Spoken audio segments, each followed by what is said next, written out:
I have many tactical blades, but one of my favorites is without a doubt the Cold Steel Recon 1. This is the Gen 1 version. I've had this one for several years now, so I'll talk a little bit about how great of a knife that it's been, even for some EDC applications, basic utility applications. It has a 4-inch plain edge, clip style blade. It's an AUS 8 steel with a very deep hollow ground. It's got a great edge to it.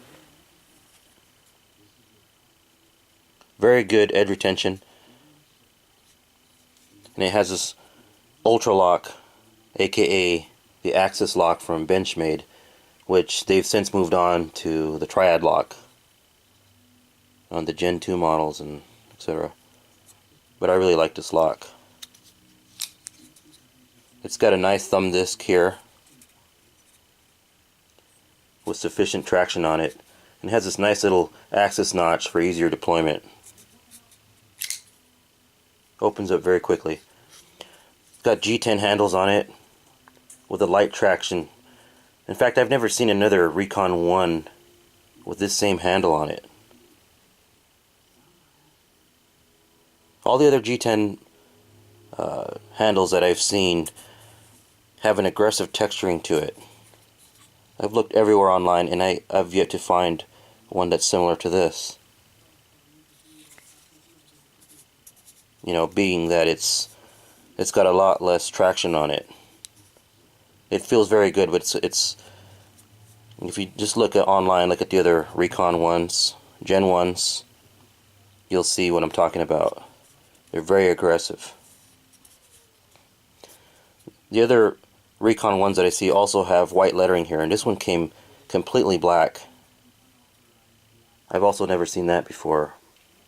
It's got this Teflon coating on it, which they claim is ultra durable.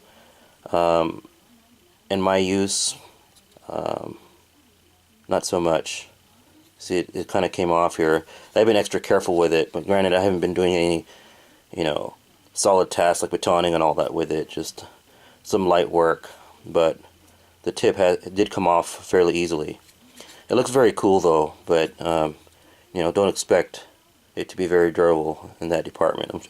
I'm sure you can probably send it off and get it coated somewhere with a nice coating on it, but it's not as durable as the website proclaimed to be.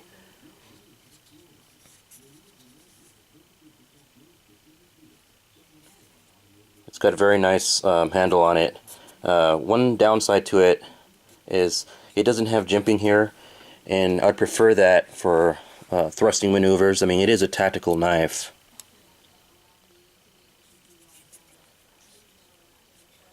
The pocket clip is okay. It is tip-up carry, which I do like, especially being that it's a tactical blade. But I don't like the way it sits in the pocket. Too much of the blade handle extends out of your pants.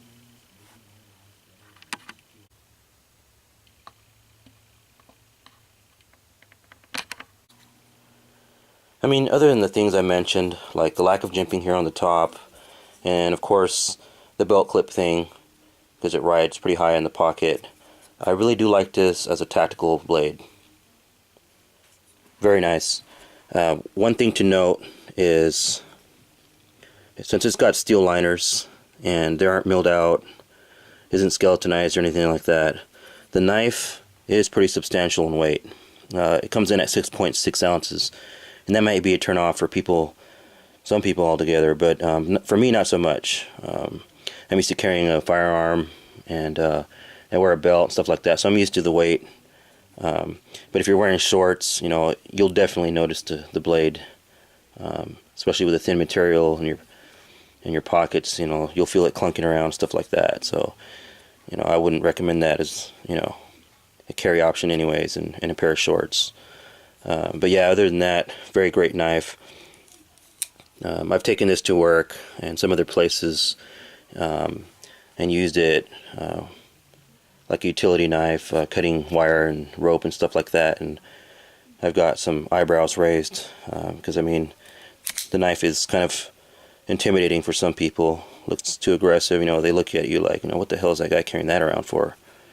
But I'm used to carrying this thing around and other similar blades similar girth and weight and length, and some that deploy very fast, and people just look at you like you're some kind of a terrorist or something.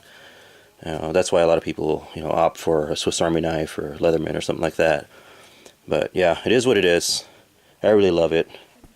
Cold Steel Recon 1 Gen 1, which is evidently rare. Thanks for watching, everybody.